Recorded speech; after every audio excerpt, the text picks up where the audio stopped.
Selepas lebih 3 tahun meloloskan diri, Abdul Kahar Ahmad yang mendakwa dirinya Rasul Melayu berjaya diberkas mula Jabatan Agama Islam Selangor JAIS.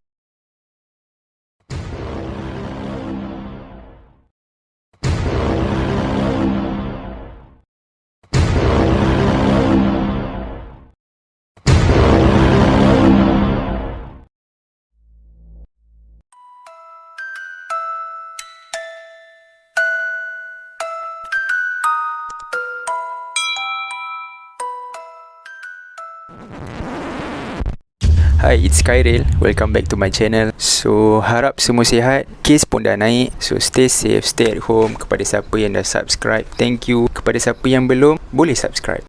Okay, hari ni aku rasa semua dah tahu aku nak share pasal apa. So, it's about Rasul Melayu. Let's go. Back to year 2009, ada satu tempat kat Selangor ni, kecoh. Ada seorang lelaki ni, dia mengelar diri dia Rasul untuk bangsa Melayu. Tidak, Tuhan hanya melalui kitab dia memberitahu kepada saya surah Yasin tu, demi Al-Quran yang penuh hikmah, sesungguhnya kamu adalah salah seorang di antara rasul-rasul yang berada di atas jalan Tuhan yang lurus. So, ajaran ni dibawa oleh seorang yang bernama Haji Kahar bin Ahmad. Kerana pembawa ajaran ni tak menamakan secara khusus ajaran yang dibawanya, jadi orang panggil ajaran ini ajaran Kahar.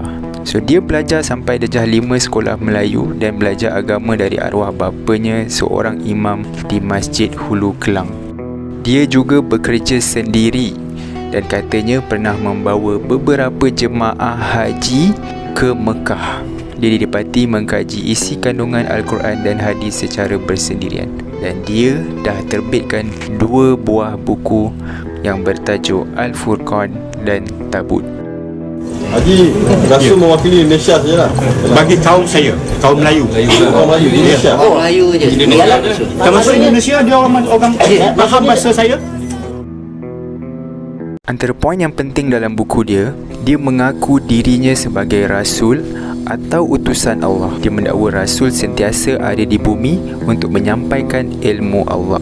Kalau macam tu, dalam surah Yasin ada Rasul Melayu dia Tuhan kata setiap kaum. Mana Tuhan tak list kalau satu-satu kaum tu tinggi Al-Quran, dia payah baca pakai tangga nanti.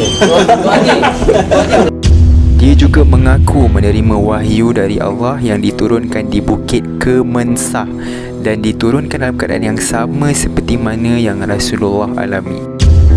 Sembahyang 5 waktu tu tak wajib. Cukup kita buat kebaikan dan jauhkan diri dari perkara yang mungkar. Okey. Dia tunjukkan surah mana, ayat mana mengatakan Tuhan suruh sembahyang 5 waktu? Dalam Al-Quran ada Tunjuk kat saya, buktikan. Saya nak bukti, Tuan tak berbeli dengan saya. saya nak Dia tak percaya Al-Quran yang ada sekarang ni sebagai Al-Quran yang sebenar. Al-Quran yang ada sekarang ni hanyalah catatan sahaja. Al-Quran yang sebetulnya berada di Lauh Mahfuz. Ini pakcik menyampaikan Al-Quran, tak ada bertentang dengan ajaran Islam, Dan pakcik membuat peristihan sebagai Rasul bukan palsu. Jadi tak sabit tuduhan tu dengan pakcik. Dia tak percayakan hadis. Katanya hadis yang sekarang ni hanyalah rekaan manusia dan dibuat selepas wafatnya Rasulullah SAW. Orang Islam juga tak perlu kerjakan ibadah haji dan umrah. Ibadah haji dan umrah boleh dibuat di mana-mana sahaja di bumi Allah. Pada dia, pergi ke Mekah dan Arab Saudi hanya untuk melihat kesan sejarah dan tinggalan Rasulullah. Dia juga mendakwa ada mukjizat.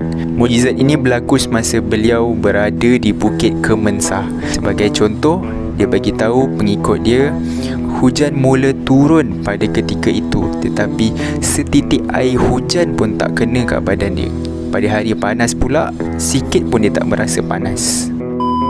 Satu dunia mengaku ikut Allah dan Rasul, tapi dia tak pasti dia ke syurga. Tuhan kata dalam Quran An-Nisa ayat 13, siapa mentaati Allah dan Rasul pasti syurga. Sedangkan ahli kita yang pandai pun tak pasti. Kalau orang ikut dia 10 kali lah tak pasti. Jangan pasti. Pasti Rasul ada dalam mata. Kita dia orang mana ada Rasul? You ikut Rasul, jangan you ikut mana you punya proof. So, jom dengar pantun 2 Karat. daripada ajaran KH ni. Barang siapa yang mengikut hadis, mudah saja disesatkan iblis. Sesiapa mengikut tarikat, pasti terikat dengan sesat. Sesiapa mengikut ijma' ulama', pasti tercampak dalam semak. Sesiapa yang mengikut kias, nanti harta dan bini kena rampas. Sesiapa mengikut ahli sunnah wal jamaah, ia menjadi pendusta dan bid'ah. Sesiapa mengikut Imam Syafi'i, pasti menganiaya diri. Dan sesiapa yang mengikut Imam Hanafi, pasti ia susah hati. Sesiapa yang mengikut Imam Maliki, jadilah ia seperti agama Yahudi. Masuk surga? Dah tentunya. Dah dijamin tu, Rasul jamin dah. Rasul jamin kita.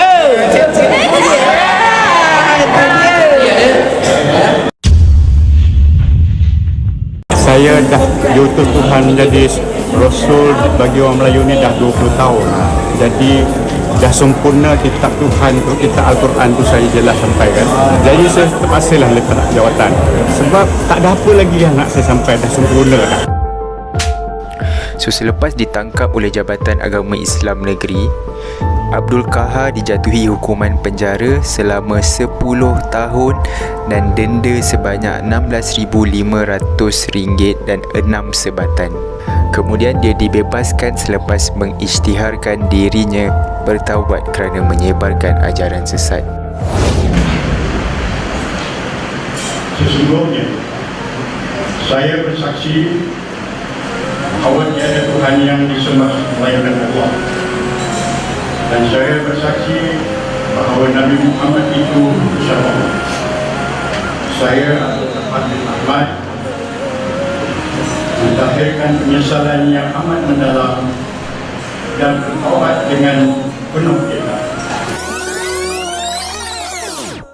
Bagaimanapun Pak Cik ni bagaikan tak serik apabila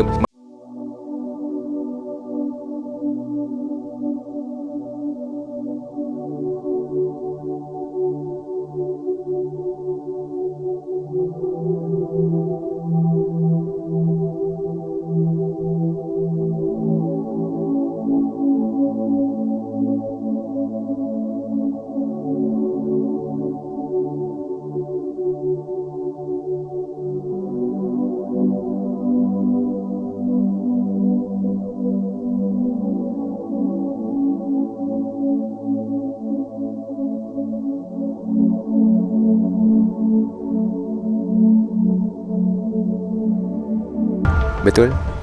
Alhamdulillah min dzalik.